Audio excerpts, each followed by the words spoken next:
Corona विस्फोट के बीच आज कांग्रेस पार्टी ने बरेली में महिला मैराथन का आयोजन किया। इसमें हजारों छात्राएं शामिल हुई। भीड़ ज्यादा होने के कारण यहां भगदड़ मच गई।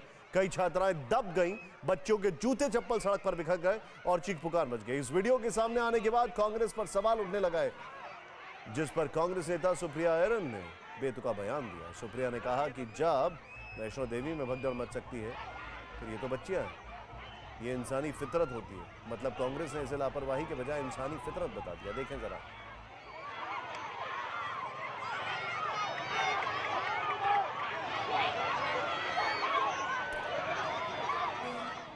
लेकिन मैराथन कोरोना काल में ऑर्गेनाइज करने वाली कौन सी फितरत है? सवाल वाजिब है कि क्या इसी तरह भीड़ जुटाकर हम कोरोना की लहर को, तीसरी लहर को मात दे पाएंगे? लगातार लापरवाही और कोरोना के नए वेरिएंट ओमिक्रॉन की वजह से देश में संक्रमण के आंकड़े फिर बेतहाशा तेजी से बढ़ने लगे हैं और जिस अनहोनी का डर था वो हो गई। तीसरी लहर की शुरुआत हो चुकी है।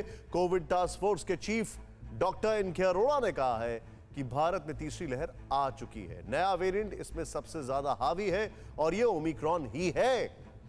मतलब यह कि कल तक जो आशंका जताई जा रही थी, आज उस पर मोहर लग गई है। देश संक्रमण की उस लहर में दाखिल हो गया है जो रिकॉर्ड तोड़ कहर बरपा सकती है। एक्सपर्ट्स का मानना है कि वेरिएंट का पता लगाने के लिए जीनोम सीक्वेंसिंग करनी होती है और भारत में इसके लिए लैब कम है। इस वजह से टेस्टिंग भी कम हो रही है और आंकड़े भी कम आ रहे हैं। लेकिन हकीकत में ओमिक्रॉन के केस बहुत ज्यादा हैं और अगर इसी रफ्तार से बढ़ते रहे तो तीसरी लहर का पीक आने पर दूसरी लहर के मुकाबले 4 से 5 गुना ज्यादा केस सामने होंगे।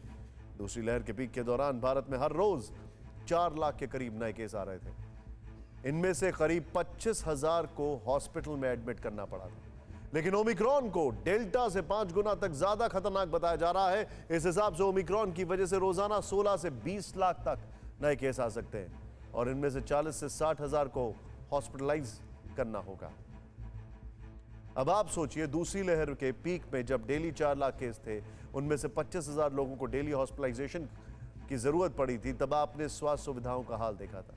अस्पतालों में बेड नहीं थे, मरीज तड़प रहे थे, ऑक्सीजन की किल्लत हो गई थी। एक एक सांस के लिए जद्दोजहद करते एक एक करके लाखों जिंदगियां मौत से जंग हार गईं। शमशान और कब्रिस्तान लाशों से बढ़ गए। सोचिए, जब तीसरी लहर में उससे 4 से 5 गुना ज्यादा मामले सामने आएंगे तो हालात कितने भयावह हो सकते हैं। इसका अंदाजा देश के कुछ बड़े वैज्ञानिकों के थर्ड वेव को लेकर अनुमानों के आधार पर लग सकता है। नीति आयोग के सदस्य डॉक्टर वी.के. पॉल ने ओमिक्रॉन आने के बाद जिस तरह देश में केस बढ़ रहे हैं, उसे देखते हुए ओमिक्रॉन के ब्रिटेन में अटैक के पैटर्न को स्टडी करने के बाद कहा कि देश में हर दिन 14 लाख केस तक सामने आ सकते हैं।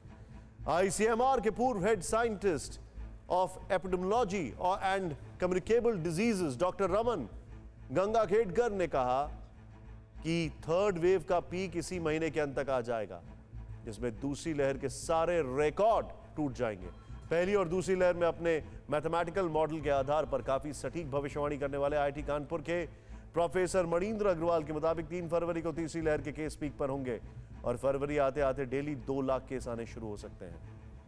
नेशनल कोविड-19 सुपर मॉडल कमेटी के चीफ और आईआईटी हैदराबाद के प्रोफेसर डॉक्टर विद्यासागर भी फरवरी में पीक आने और रोज 1,80,000 केस आने की बात कह चुके हैं।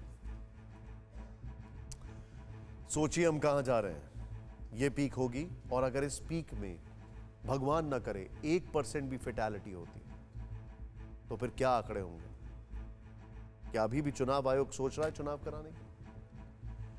साफ है कि ना तो कोरोना की तीसरी लहर को आने से रोका जा सकता है और ना ही उसके पीक को आने से रोका जा सकता। लेकिन पीक में संक्रमण के आंकड़ों पर पहाड़ खड़े होने से जरूर रोका जा सकता है। अब आप पूछेंगे कैसे? जवाब साउथ अफ्रीका, जहां ओमिक्रॉन से की वजह से आई संक्रमण की सुनामी शांत पड़ गई है। एक और दुनिया भर में ओमिक्रॉन के मामले बढ़ गए, लेकिन साउथ अफ्रीका में कोरोना का पीक गुजर चुका है।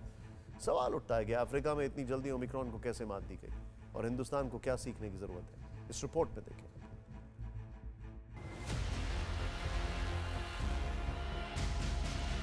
साउथ अफ्रीका, जहां से निकले ओमिक्रॉन ने पूरी दुनिया में संक्रमण की सुनामी ला दी, उसी साउथ अफ्रीका में संक्रमण नियंत्रण में आ गया। एक्सपर्ट्स का मानना है कि ओमिक्रॉन से संक्रमण अपने पीक को पार कर गया है। क्योंकि ये पीक को पार कर गया है, इसलिए अब आशंका नहीं है कि ये पीक के पार जाएगा। ये सब कुछ हुआ सिर्फ 1 महीने में। 1 महीने में ओमिक्रॉन पीक पर पहुंचा और पीक खत्म ही हो गया। इसलिए सवाल यह है कि ओमिक्रॉन को 1 महीने में कंट्रोल करने का फॉर्मूला क्या है? इस सवाल का जवाब मिला है दक्षिण अफ्रीका के केप टाउन यूनिवर्सिटी की एक रिसर्च में, जिससे पता चला कि साउथ अफ्रीका ने टी प्लान से ओमिक्रॉन का काम तमाम किया। लेकिन ये टी प्लान है क्या, जिसके जरिए साउथ अफ्रीका ने किलर कोरोना के ओमिक्रॉन वेरिएंट को मात दे दी? केप टाउन यूनिवर्सिटी की एक रिसर्च में पता चला कि बोन मैरो में छिपी खास कोशिकाओं टी सेल से साउथ अफ्रीका में ओमिक्रॉन हारा। हमारे शरीर में 2 तरह की white blood cell, B cell और टी सेल्स होती हैं। अगर वायरस से एंटीबॉडी हार भी जाए तो भी बी सेल्स बीमारी की पहचान करती हैं और टी सेल्स वायरस से लड़ने का काम करती हैं। केप टाउन यूनिवर्सिटी की रिसर्च के मुताबिक 70 से 80% मरीजों में मौजूद टी सेल्स ने वायरस के खिलाफ अच्छा रिस्पॉन्स दिखाया। क्लिनिकल तौर पर पता चल गया है कि अस्पतालों पर ज्यादा बोझ नहीं बढ़ा है। किसी भी वायरस के खिलाफ टी सेल्स तब डेवलप होती हैं जब या तो कोई उससे संक्रमित हो चुका हो या फिर वैक्सीन लगवा चुका हो। साउथ अफ्रीका की सरकार ने लोगों का टी सेल्स रिस्पॉन्स मजबूत करने के लिए वैक्सीनेशन को तेज किया और इसका नतीजा सबके सामने है। भले ही वहां बीच में संक्रमण में बेतहाशा उछाल आया हो, लेकिन मौत के आंकड़े काबू में रहे और अब संक्रमण भी काबू में आ गया है। अभी आपने जिस रिसर्च के हवाले से तैयार रिपोर्ट देखी, वो रिसर्च साउथ अफ्रीका के गाउटेंग प्रांत में की गई है। गाउटेंग प्रांत वही जगह है जहां साउथ अफ्रीका का सबसे पहला ओमिक्रॉन केस सामने आया था। पहले वहां हालात बेकाबू होना शुरू हुए, फिर पूरे साउथ अफ्रीका में, लेकिन अब हालात फिर से काबू में आते दिख रहे हैं। ओमिक्रॉन को रोकने के लिए साउथ अफ्रीका ने सबसे पहले टेस्टिंग बढ़ाई, मरीज के संपर्क में आने वालों को ट्रेस करके आइसोलेट करने का काम किया, कंटेनमेंट जोन में सख्ती से पाबंदियों का पालन कराया गया, नाइट कर्फ्यू भी लगाया गया। इसके साथ वैक्सीनेशन को बढ़ाने का काम भी किया गया, जिससे एक ओर तो संक्रमण कम हुआ और दूसरी ओर ओमिक्रॉन के खिलाफ प्रतिरोधक क्षमता बढ़ी। इन तीनों ही मोर्चों पर हमारे देश में कोई कसर बाकी नहीं छोड़ी जानी चाहिए, खासतौर पर वैक्सीनेशन के मोर्चे पर, जिसमें हम साउथ अफ्रीका से बहुत आगे हैं। लेकिन हमें इस गुमान में नहीं रहना चाहिए, क्योंकि अभी भी आबादी का बड़ा हिस्सा फुल्ली वैक्सीनेटेड नहीं है और इस बीच प्रिकॉशन डोज यानी बूस्टर डोज की भी जरूरत आ पड़ी है।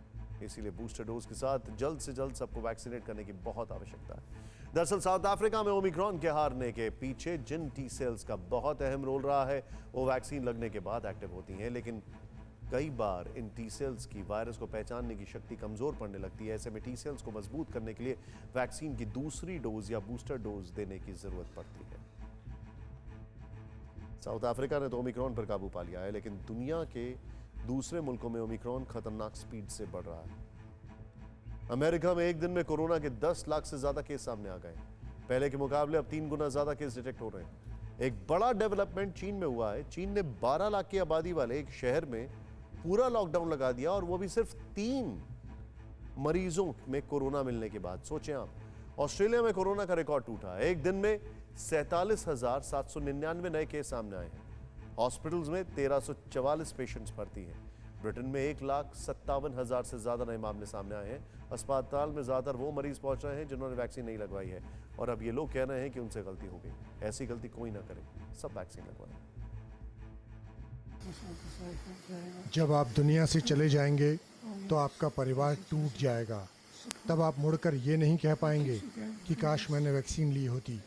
इसलिए मैं यही कहूँगा कि सबको वैक्सीन लेनी चाहिए।